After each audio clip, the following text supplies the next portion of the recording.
Hello everyone, मेरा नाम doctor Animesh Gupta है और मैंने एमबीबीएस किया है सफदरजंग हॉस्पिटल से और एमएस किया है doctor Ram Manohar Lohia hospital new Delhi से। मैं वाराणसी और बलिया में पेशेंट्स देखता हूँ। आज मैं आप लोगों से कुछ जरूरी इंफॉर्मेशन शेयर करने वाला हूँ और मुझे इस चीज के लिए चुना गया है, इस बात का मुझे बहुत गर्व है।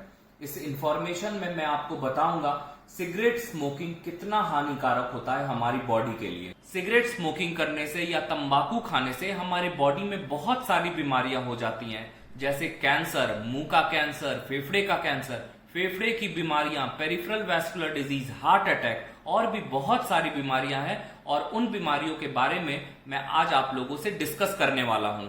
तो सबसे पहले मैं आपको ये बताना चाहता हूं कि सिगरेट में या फिर तंबाकू में एक निकोटीन नाम का पदार्थ पाया जाता है जिससे डिपेंडेंसी होती है, मतलब स्मोकिंग की आदत लग जाती है, जिसे हम आम भाषा में लत लगना कहते हैं और उसे छुड़ाना बहुत मुश्किल होता है। ये हमारे ब्रेन में ऐसे चेंजेस करते हैं, ऐसे केमिकल्स निकालते हैं जिसकी वजह से हमारी ब्रेन इन पे डिपेंडेंट हो जाती है, तो इसे छुड़ाना बहुत मुश्किल होता है। दवाइयों से, मोटिवेशन से और बहुत सारी चीजें करनी पड़ती हैं सिगरेट स्मोकिंग को छोड़ने के लिए। अब आते हैं हम बीमारियों के बारे में। सिगरेट स्मोकिंग से या तंबाकू खाने से आप सभी को पता होगा कि कैंसर या मुंह का कैंसर जैसी बीमारियां होती हैं। इसके अलावा फेफड़े के कैंसर, फेफड़े की बीमारियां जैसे सीओपीडी, जिसे हम क्रोनिक ऑब्स्ट्रक्टिव पल्मोनरी डिजीज कहते हैं, जिसमें सांस नहीं आती है, लंग्स में, फेफड़े में सांस की प्रॉब्लम होती है, ऐसी भी बीमारियां होती हैं। इसके अलावा कार्डियोवैस्कुलर डिजीज, मतलब जो खून की नसें हैं वो पतली हो जाती हैं और खून का बहाव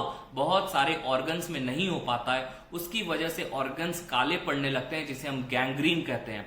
तो इस तरह की बीमारियां भी होती हैं। पैरों में अगर गैंग्रीन होता है तो उसे हम पेरिफेरल वैस्कुलर डिजीज कहते हैं, पैर काला पड़ जाता है। अगर हम दिल की बीमारी की बात करें तो दिल में भी प्रॉपर खून का फ्लो नहीं जा पाता है और उसकी वजह से दिल में हार्ट अटैक या मायोकार्डियल इन्फार्क्शन जैसी प्रॉब्लम हो जाती है। इतना ही नहीं, खून का प्रभाव दिमाग तक पड़ता है, दिमाग में स्ट्रोक हो जाता है, मतलब जब खून नहीं जाता है तो वो एरिया इस्चेमिक हो जाता है और खून नहीं जाने की वजह से ब्रेन में, पूरे बॉडी में पैरालिसिस हो जाती है। तो ये सारी कॉम्प्लिकेशन होती है और स्मोकिंग इनका जड़ होता है। अगर हम कैंसर की बात करें तो 80% कैंसर स्मोकिंग की वजह से होते हैं। स्मोकिंग एक तरह का रिस्क फैक्टर होता है उन कैंसर्स के लिए। स्टार्ट करें अगर मुंह से, मुंह के कैंसर से, तो ओरल कैंसर जिसे कहते हैं वो हो सकता है।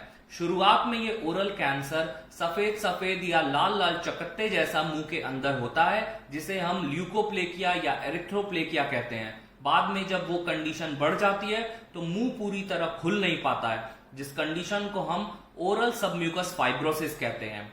और ये सारे कंडीशंस बाद में जाके मुंह का कैंसर या ओरल कैंसर कराते हैं। मुंह से अगर नीचे की तरफ जाएंगे तो ईसोफेगस या फूड पाइप होता है, उसमें भी कैंसर हो सकता है। और अगर हम नीचे जाएंगे पेट में और आंतों में तो वहां का भी कैंसर हो सकता है, वहां भी रुकावटें हो सकती हैं कैंसर की वजह से, और ये सारी चीज स्मोकिंग से रिलेटेड होती हैं। इसके अलावा अगर फेफड़े की बात करें तो नॉन कैंसर बीमारियों से लेकर कैंसर बीमारियां भी फेफड़े में होती हैं स्मोकिंग की वजह से। जो लड़के होते हैं, स्मोकर्स होते हैं, उनमें एक तरह का कैंसर पाया जाता है और ये इंडिया में बहुत कॉमन है। इसका नाम है स्क्वैमस सेल कार्सिनोमा। कुछ कैंसर लंग के लड़कियों में भी होते हैं, बट वो इतने ज्यादा कॉमन नहीं होते हैं। जो लोग स्मोकिंग करते हैं उनमें ज्यादा कैंसर ये पाए जाते हैं। तो आप लोगों को इस वीडियो में पता चल ही गया होगा कि स्मोकिंग से कितनी सारी बीमारियां हो सकती हैं और ऐसी बीमारियां होती हैं जिनका इलाज बहुत मुश्किल होता है। इतना ही नहीं, स्मोकिंग करने से हमारी बॉडी की इम्यूनिटी भी कम हो जाती है और इम्यूनिटी अगर कम हो जाती है तो शरीर में दूसरी बीमारियों से, वायरसेस से, बैक्टीरिया से लड़ने की क्षमता भी कम हो जाती है। तो अगर आप स्मोकिंग करते हैं तो उसे बिल्कुल छोड़ दें, या फिर अगर आपके आसपास कोई स्मोकिंग कर रहा है तो उससे दूर हो जाएं और उसे भी मना करें स्मोकिंग करने से, क्योंकि एक्टिव स्मोकिंग या पैसिव स्मोकिंग दोनों ही हानिकारक होता है हमारी बॉडी के लिए। और जैसा कि आप जानते हैं पूरे विश्व में कोविड-19 पैंडेमिक की महामारी चल रही है। ऐसे सिचुएशन में स्मोकिंग करना तो बहुत ही जानलेवा है। ऐसे सिचुएशन में हमें इम्यूनिटी बढ़ाने वाली चीजें करनी चाहिए, ना कि इम्यूनिटी कम करने वाली चीजें। तो इम्यूनिटी बढ़ाने के लिए आप प्रॉपर नींद लीजिए, 7 से 8 घंटे की नींद बहुत जरूरी है, इम्यूनिटी को बूस्ट अप करती है। इसके अलावा प्रॉपर डाइट में आप बहुत सारी चीजें ले सकते हैं, जैसे प्रोटीन डाइट में आप सोयाबीन, दाल, पनीर, मिल्क और मिल्क के सारे प्रोडक्ट्स ले सकते हैं। इसके अलावा आप अगर दूध पीते हैं तो दूध में हल्दी और काली मिर्च डालकर लें, उससे भी इम्यूनिटी बूस्ट अप होती है। इसके अलावा आप ओमेगा 3 फैटी एसिड्स ले सकते हैं, उससे भी इम्यूनिटी आपकी बूस्ट अप होगी। और कोशिश करें हमेशा हल्का गर्म पानी पिएं, फ्रिज का निकाला हुआ ठंडा पानी बिल्कुल ना पिएं। अगर आप बाहर जाते हैं, बाहर से वापस आते हैं तो फ्रिज का ठंडा पानी बिल्कुल ना पिएं।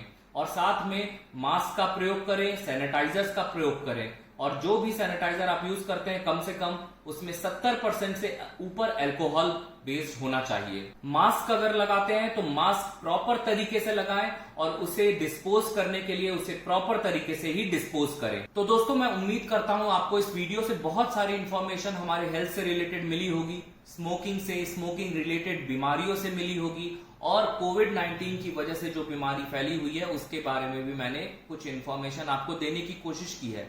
अगर आपको कोई इंफॉर्मेशन और भी चाहिए इसके अलावा तो आप मुझसे जुड़ सकते हैं टिकटॉक, यूट्यूब और इंस्टाग्राम पे। मेरा नाम है डॉक्टर अनिमेश और मेरा चैनल है सर्जरी ऑनलाइन। अगर आपको मुझसे कंसल्ट करना है तो सर्जरी ऑनलाइन ऐप भी डाउनलोड कर सकते हैं। Thank you.